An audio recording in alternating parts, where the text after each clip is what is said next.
Alors, on considère le problème linéaire suivant. Donc, c'est un problème linéaire maximisation. Donc, z est égal à 50x1 plus 45x2. Et on a des contraintes. Et les questions sont tracer les contraintes et déterminer la région réalisable, ainsi que déterminer la solution optimale à l'aide de la méthode graphique. Donc, on va commencer par tracer les contraintes.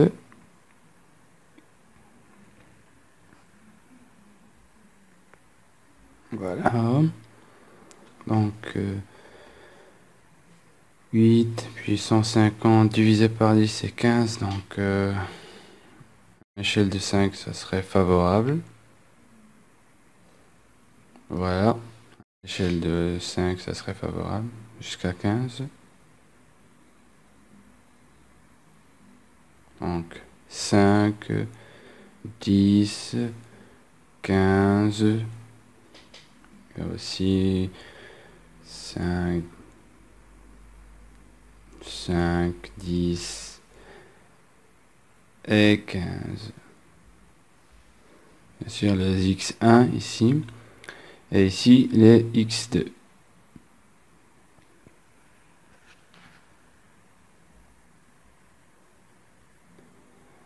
Alors, on a utilisé que cette partie-là, que cette région, vu que les deux variables sont supérieures ou égales à 0, donc positives. C'est pour cela qu'on a utilisé que cette partie-là.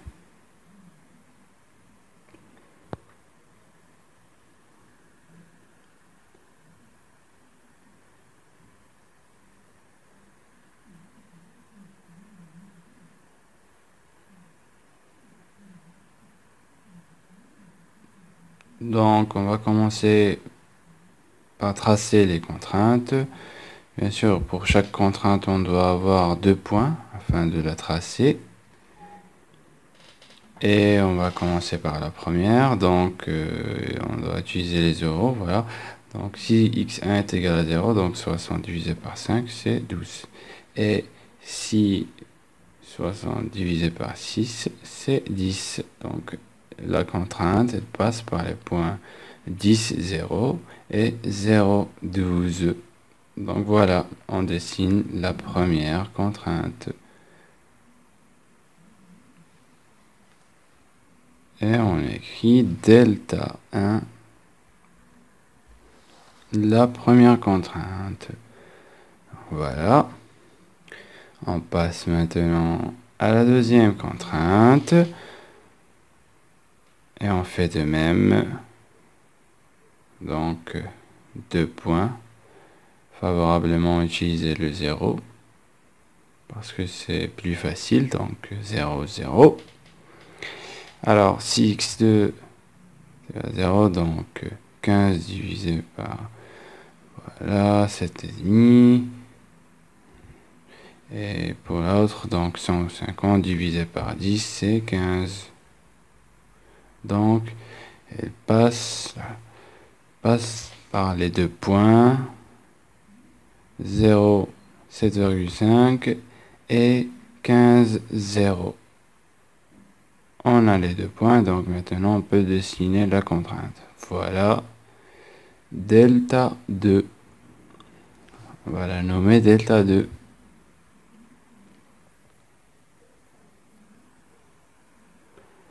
Et pour la dernière contrainte, elle est déjà prête. Elle nous attend. Donc, x est égal à 8. On va la dessiner tout simplement. On va faire 8. Et voilà, on a dessiné toutes les contraintes. Delta 3. Alors, toutes les contraintes sont dessinées maintenant.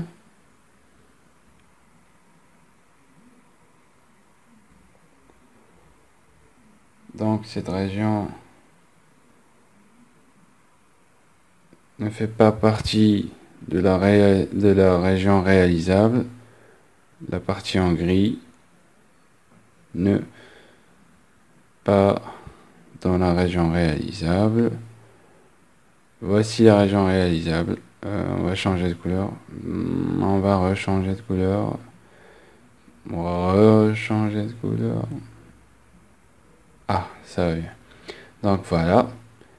C'est la région réalisable.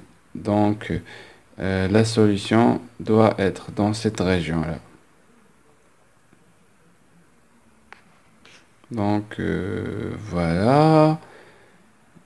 Il doit être dans cette région.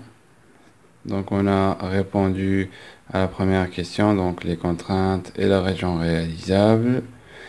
Il y a 5 sommets. Donc 1, 2, 3, 4 et 5. Afin de trouver la solution optimale, on doit calculer les points de ces sommets et combien il nous donne si utilisé. Donc on les nomme A, B, C, D, E. Et on écrit A, B, C, D et E, vu qu'on a 5 sommets.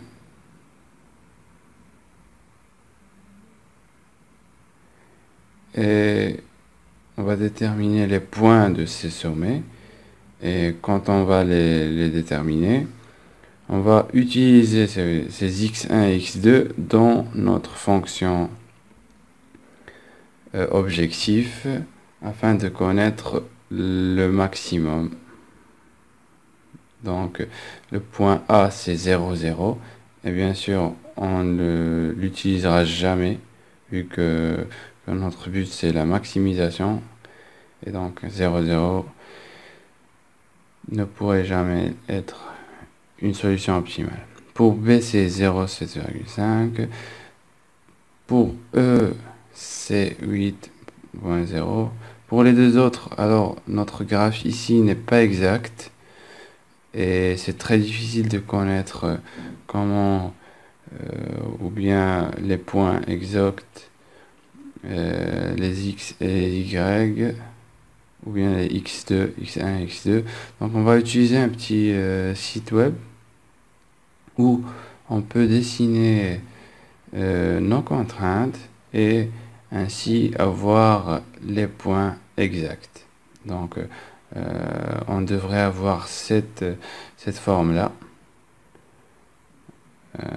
Voilà, donc on commence par la première contrainte. 6x plus 5y est égal à 60. Voilà. La deuxième, 10x plus 20y est égal à 150. Et la troisième, x1 est égal, ou bien x est égal à 8. Donc, nos trois contraintes sont dessinées maintenant. On va juste, voilà, faire agrandir. Donc, vous pouvez vous apercevoir maintenant que le graphe ici, c'est comme celui qu'on a déjà dessiné auparavant. Donc, 0,15, aussi 0,15. Donc, voilà. Les mêmes points, donc 0, 0, bien sûr. Bien sûr. Donc, vous pouvez apercevoir que c'est le même, ou bien la même forme. Donc, la même contrainte, la même contrainte, la même contrainte. Et maintenant, on peut connaître les points. Donc, celui-ci, c'est 0,7,5, comme on a dit. Mais le problème, c'est avec C et D. Donc, on va chercher le C. Donc, voilà, C, c'est 6,43. Oui, on va écrire juste 42. Et 4,28. Donc, on écrit C. Il ne va pas être clair ici. Donc, C. Point 6,42. 4,28. Et on va faire de même pour le point D. Le point D, c'est 8, ayant les coordonnées 8 et 2,4. Donc 8, 2,4. Donc voilà, on a eu les points exacts avec les coordonnées exactes, et maintenant on peut les utiliser afin de connaître la solution optimale. Donc on a déjà maintenant tous les x1 et tous les x2 et on va les utiliser maintenant. Donc on va commencer pour le A. Donc on va choisir tout d'abord, comme je viens de dire, la maximisation.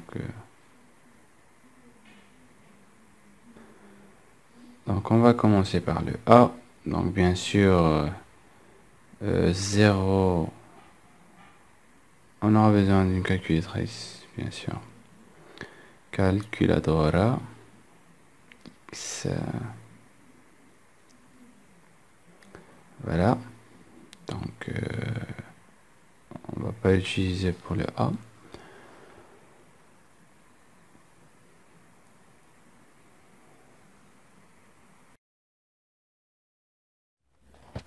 Donc on commence avec A, B, C, D, E. Et pour le point 1, vu qu'on a 0, 0, donc on va trouver un Z nul.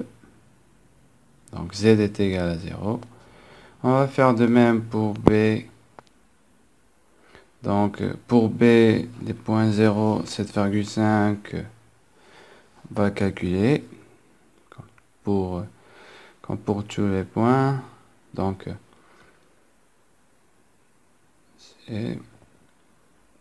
voilà, on commence avec B. Donc 0 multiplié par 50 plus 45 multiplié par 7,5, ça nous donne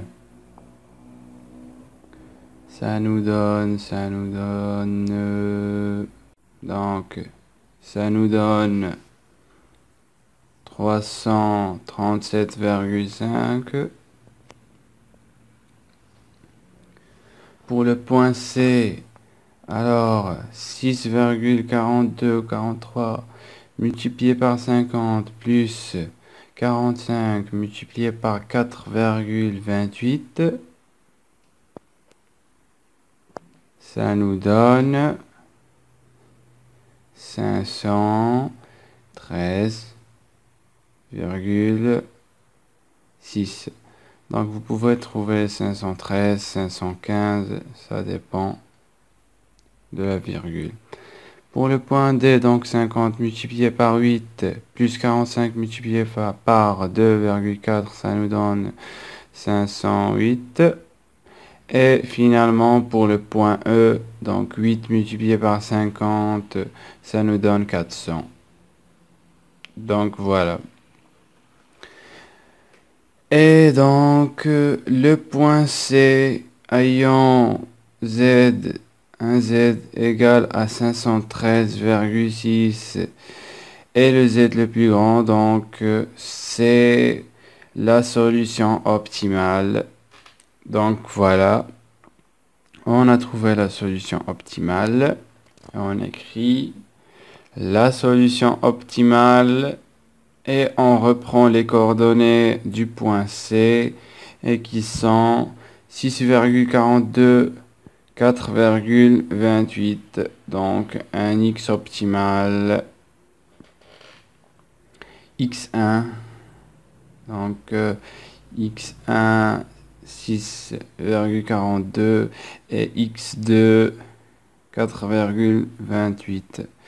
Donc X1, X2 ou bien XY, c'est la même chose. On aura le même résultat. Et voilà, donc cette vidéo touche à sa fin. Et je vous remercie et à bientôt.